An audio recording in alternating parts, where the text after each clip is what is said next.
Hey everyone, I'm Sarah. Welcome to my channel. Today I'm reading aloud from an essay I wrote back in December 2023, a topic that's close to my heart and crucial for anyone involved in innovation, product development or problem solving of any kind. Have you ever found yourself rushing to fix a problem without fully understanding it, or creating a solution that looks great on paper but doesn't quite hit the mark in real life? If so, you are not alone, and this video is for you. We're going to explore the concept of solution bias, why it's so dangerous, and how we can use the principles of Ikigai to create more meaningful, impactful innovation.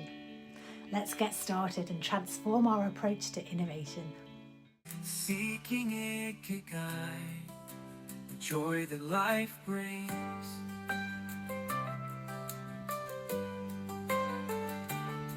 Essay number 11. Unlock the secret to purposeful and inclusive innovation, aka the perils of solution bias, and considering whether the what the world needs part of Ikigai thinking can make this better. Understanding the problem thoroughly is critical for effective and innovative solutions. Do you rush to fix mode without fully understanding the problem? A common pitfall that can lead to misaligned solutions, wasted resources and missed opportunities. Ikigai thinking can provide helpful framing here. I'm just over 3 years away from the profession I've been involved in the longest in my career to date, product management. As it's not currently my daily bread and butter, I need to more consciously remind myself of the value of the very many awesome skills and techniques it taught me.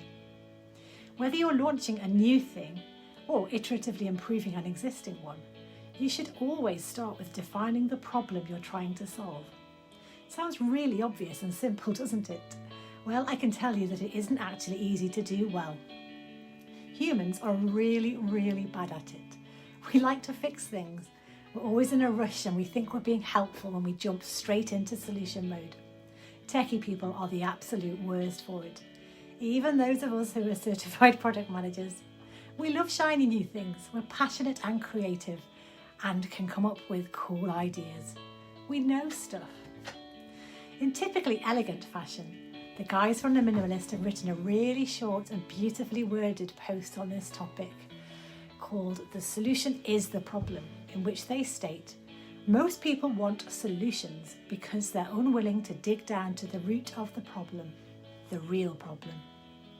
So, with most of us quickly jumping to solutions, the true essence of a problem is often overlooked. This rush to fix things without a deep understanding of the underlying issues leads to solutions that are at best superficial and at worst ineffective. The slow elevator problem, a classic in the realm of design and business, perfectly illustrates this. I think the ethos of Ikigai can be a guiding principle in addressing it, ensuring that solutions are not just quick or obvious, but meaningful improvements the world genuinely needs. So, the slow elevator problem, a classic illustration. When most tenants were complaining to the building management company about the elevator being too slow, their initial thought was to replace or upgrade those elevators, an expensive and complex solution. The twist in the story is that when more time was spent on researching the problem, the real issue wasn't the elevator's speed, but the impatience or boredom of the people using it.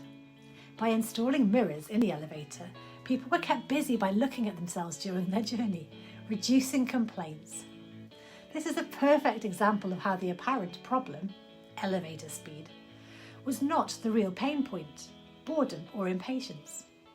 We know it's human nature to jump in with fixes. There are probably more modern technologies that may make that lift heaps faster, and we dive in eagerly to researching the latest tech.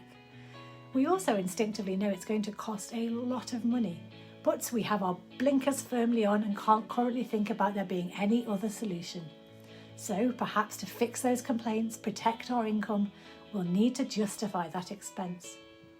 As is so clearly illustrated by this example, a very simple and low-cost solution emerges when we do deeper analysis on why people are feeling the pain. They're very aware of time passing because there's nothing but a quiet, boring space.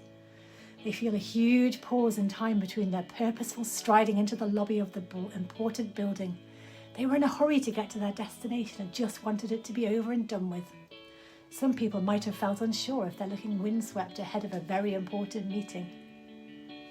So how can we tackle this better? To avoid jumping into solution mode when solving problems, we can consider the following. Begin with the real pain points and validate them. That means ensuring they're both verified and valued. That last point is critical. Whether it's research or testing interest with driving traffic to a landing page, you need an audience who will pay for your idea. Take the time to clearly articulate and define the problem before seeking solutions.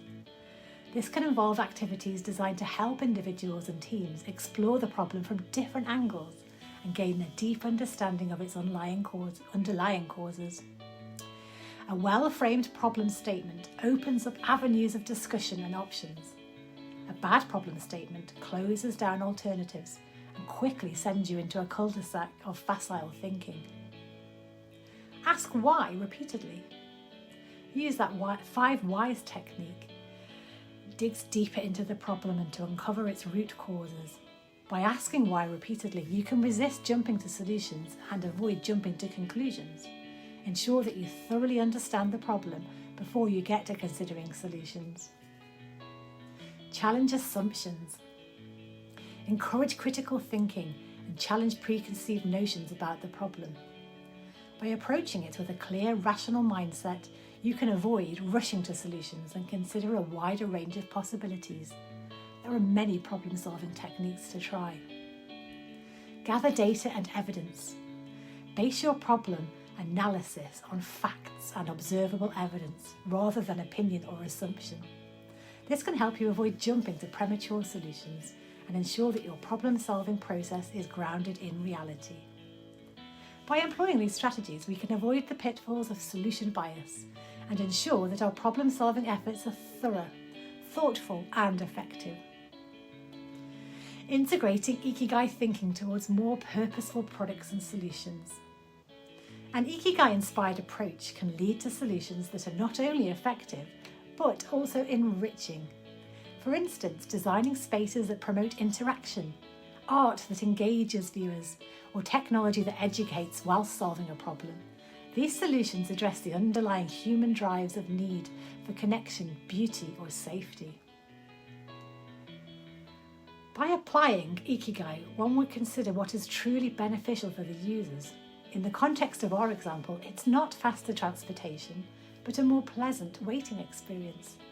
This realignment of focus leads to solutions that genuinely cater to human needs and experiences. A purpose-driven approach. Instead of jumping to the most obvious, often technical solution, Ikigai encourages looking at the broader impact and purpose. How does solving this problem help people? Does it make their lives better or more enjoyable?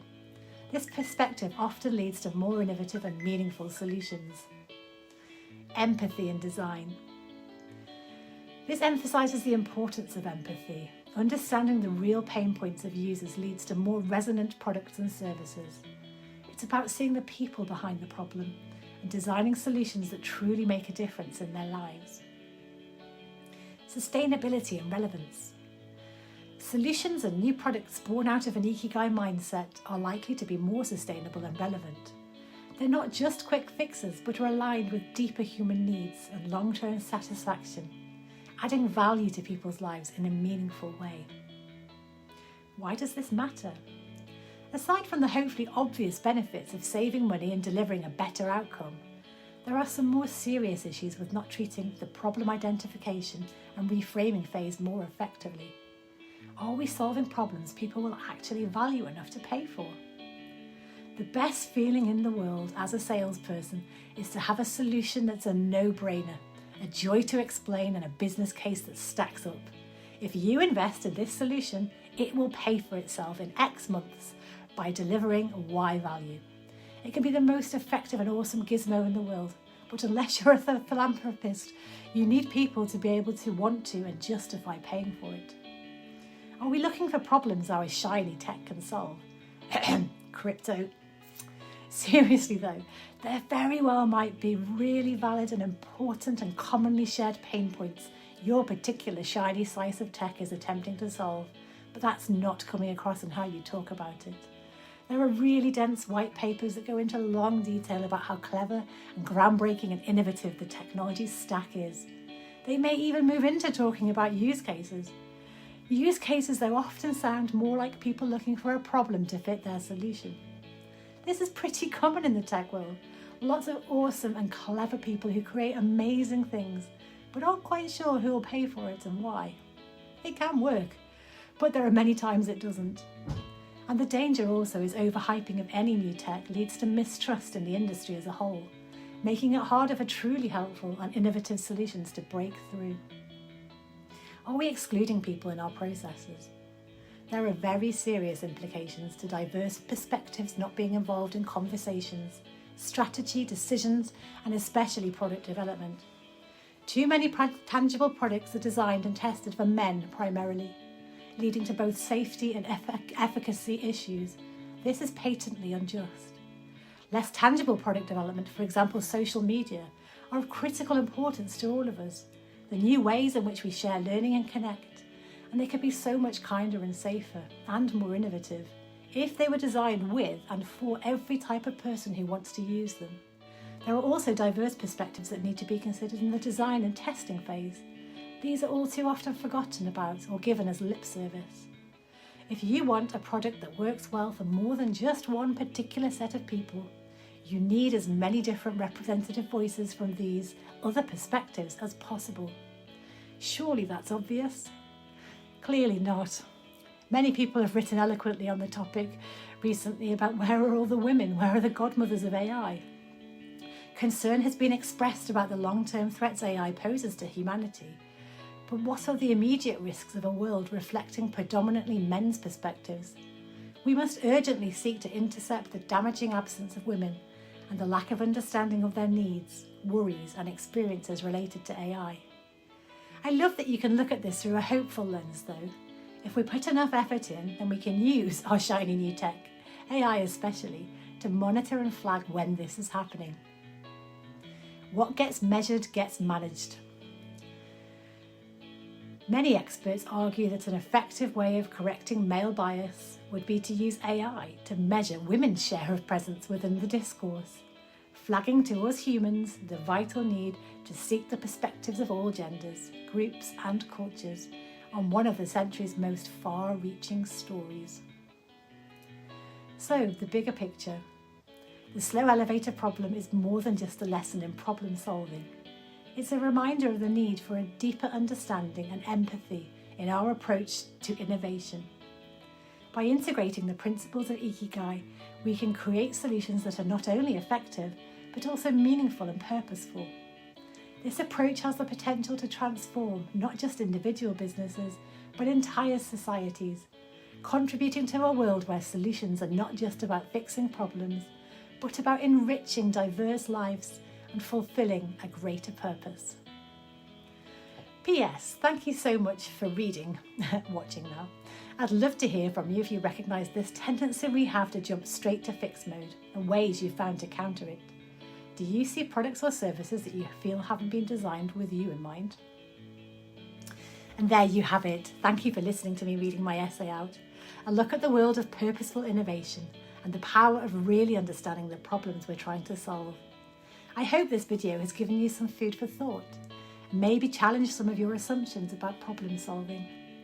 Remember, the next time you're faced with a challenge, take a step back. Ask yourself, am I rushing straight to solution mode? Have I really understood this problem? And most importantly, is this solution something the world truly needs? Now, I'd love to hear from you. Have you ever experienced solution bias in your work or personal life? What strategies do you use to ensure you're solving the right problems? Or maybe you've encountered products or services that clearly weren't designed with you in mind. Share your thoughts and experiences in the comments below. Let's start a conversation and learn from each other. If you found this video helpful, don't forget to like and subscribe for more content on innovation and purposeful problem solving. Remember, the best solutions come from truly understanding the problem. See you in the next video. I'm Sarah, seeking Ikigai. Thank you so much for watching.